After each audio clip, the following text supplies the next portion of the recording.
What's up, Taiwan? I'm Ethan Liu with news from here in Taiwan and around the world. Taiwan's highest court has issued its ruling on controversial reforms put forward by the opposition-controlled legislature. Rick Lauer has been following these reforms and brings us this report. Well, put into simple terms, Taiwan's top court has ruled that the legislature's plans to change the way that Taiwan's government functions are largely unconstitutional.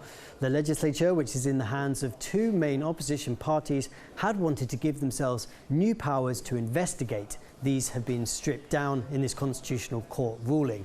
They'd also wanted to make contempt of parliament illegal.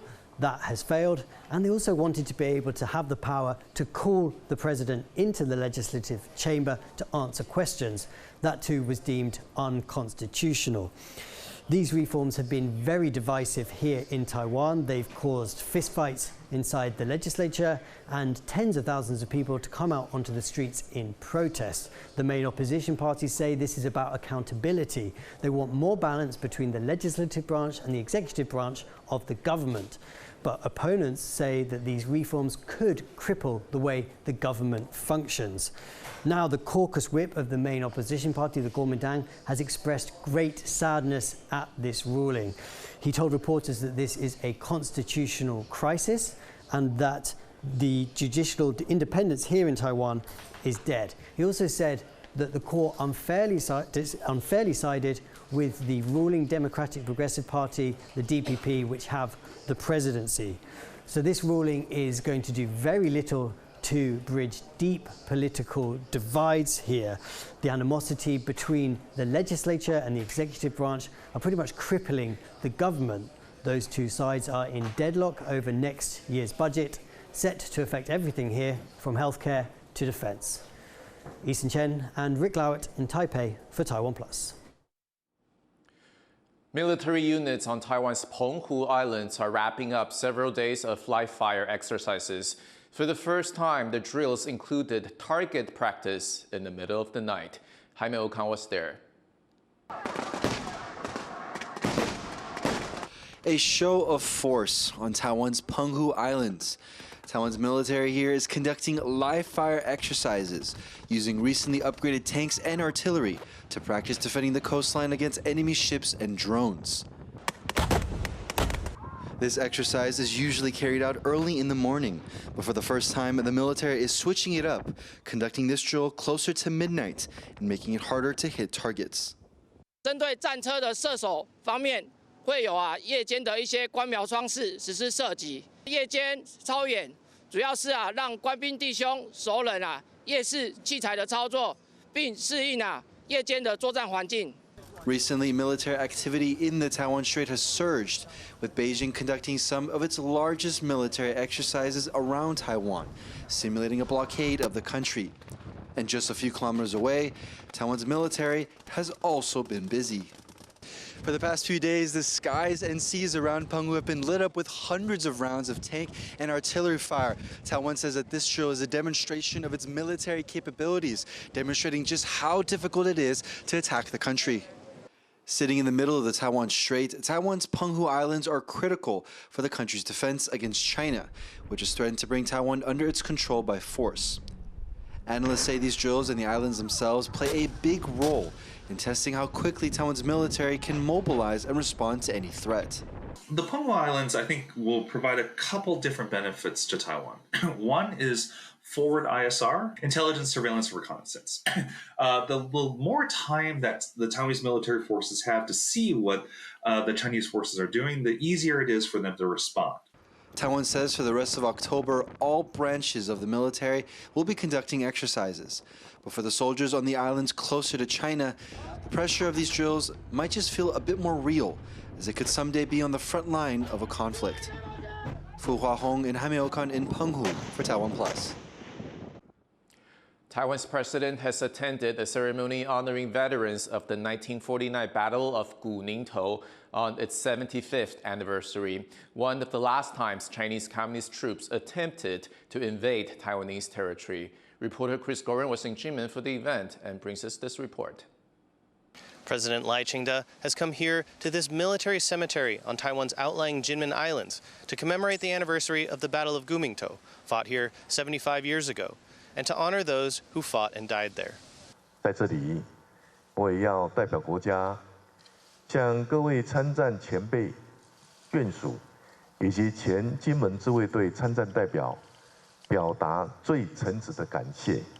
The battle took place on the Kinmen Islands, just 10 kilometers from the Chinese mainland, as forces of the Republic of China, or ROC, were fleeing from China to the island of Taiwan after losing the Chinese Civil War. In the early hours of October 25, 1949, forces of the Communist People's Liberation Army were discovered as they attempted to land an invading force on Kinmen, leading to a disastrous defeat for Communist forces after 2 days of fighting.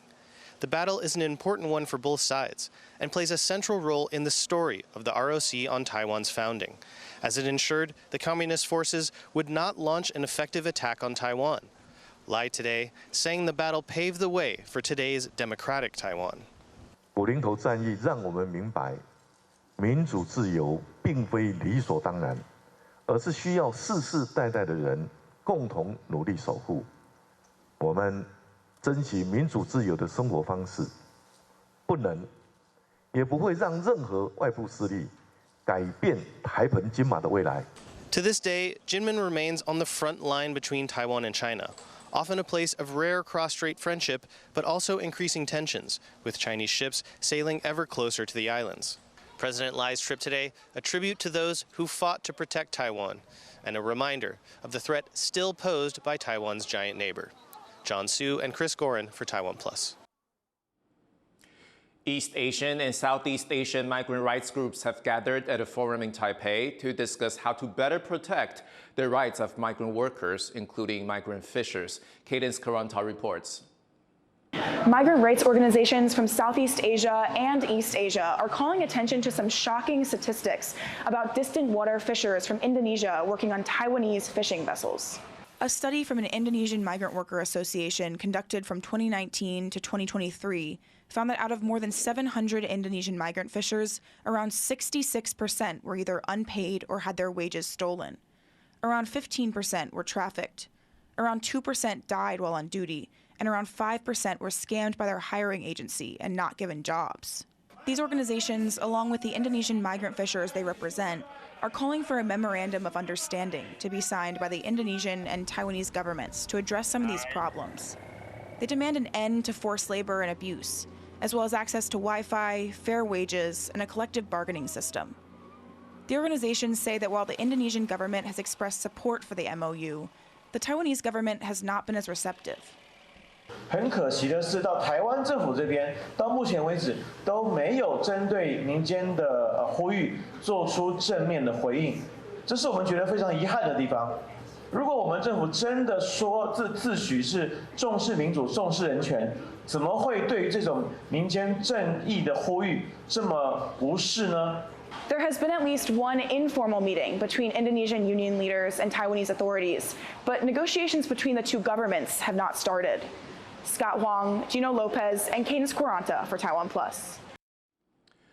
At least 3 journalists were killed in an Israeli airstrike in southern Lebanon. The air raid hit a media compound without warning in the early hours of the morning. The compound was used by local international media covering the war. There has been no comment from the Israeli military. Israel's campaign in Lebanon has killed almost 2,600 people. The European Parliament has backed Taiwan's international participation and condemned China's recent intimidation of the country.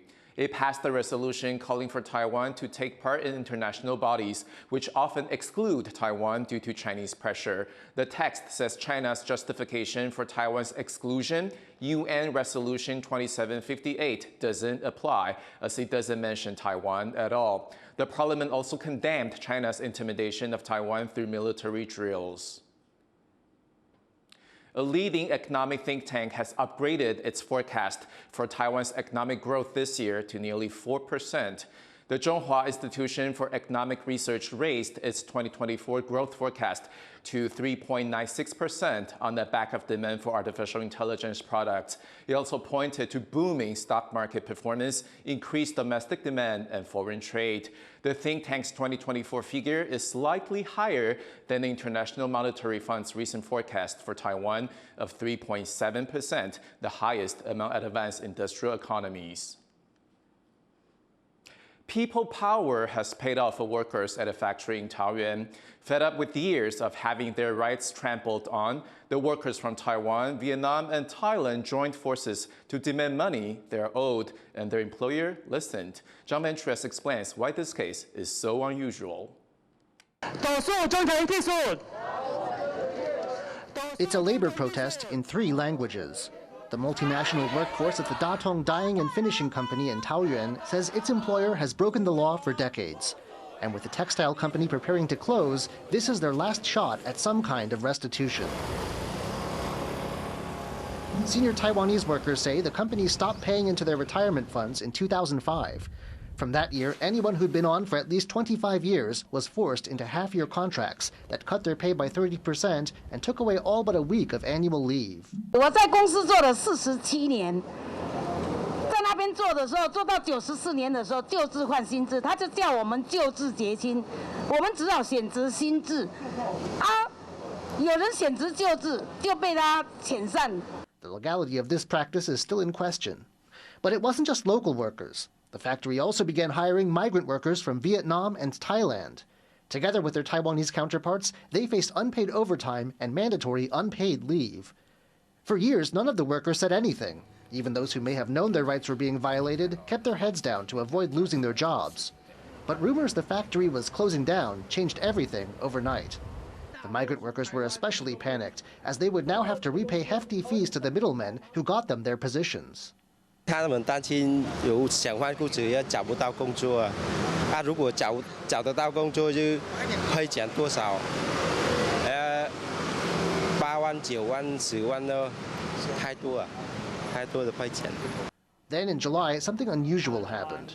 Workers from Taiwan, Vietnam, and Thailand who might otherwise have had conflicting interests banded together and formed a union. 加班的时数一旦是被外籍移工拿去之后，那本来的加班时数就下降。那大家知道，在船厂里面，大家薪水都偏低，就是要靠加班才能维持生计。那如果我这边的加班时数少，是不是我等同我的薪水也跟着下降了？那所以他们之间就会有一些，要说竞合嘛，不如说牢牢相争啦。And it wasn't just this barrier the workers overcame. Many of the workers don't speak each other's languages. But everyone understood that once the factory closed, it would be too late to claim money they felt they were owed. After several months of negotiation, they got big concessions from the company. Payment for overtime owed and unused annual leave, and severance of up to 2 months with an additional lump sum compensation. Migrant workers also got an offer of either a plane ticket home or money for lodging as they search for a new job. Labor organizers say this shows the importance of solidarity between Taiwanese and overseas workers. 移工的问题就是劳工的问题，本劳的问题跟移工的问题往往是相通的。尤其在移工越来越多的情况底下，如果没有收移工担任会员的话，其实甚至会有会员没有办法过半这样的恐惧存在。所以我们呼吁大家要收移工来担任会员。They see a model here for successfully breaking through national and linguistic barriers and holding companies that break the law to account, furthering the welfare of everyone involved. Patrick Chen and John Van Trieste for TaiwanPlus. The victims of Thailand's 2004 Taipei Massacre are losing hope for justice as the statute of limitations for any prosecution ended on Friday. 20 years ago, Thai security forces opened fire on ethnic Malay protesters outside a police station in the southern town of Taipei, close to the Malaysian border, killing 7 people. Officers then tied up over 1,000 other protesters and stacked them face down in the back of police trucks. 78 suffocated or were crushed to death. Families of the victims say no members of the Thai military were ever brought to justice. Thank you for watching What's Up Taiwan. Finally, check out this pet masquerade in Florida featuring the theme of 90s Neon Cosmic Carnival. I'm Ethan Liu. Take care, and I'll see you next time.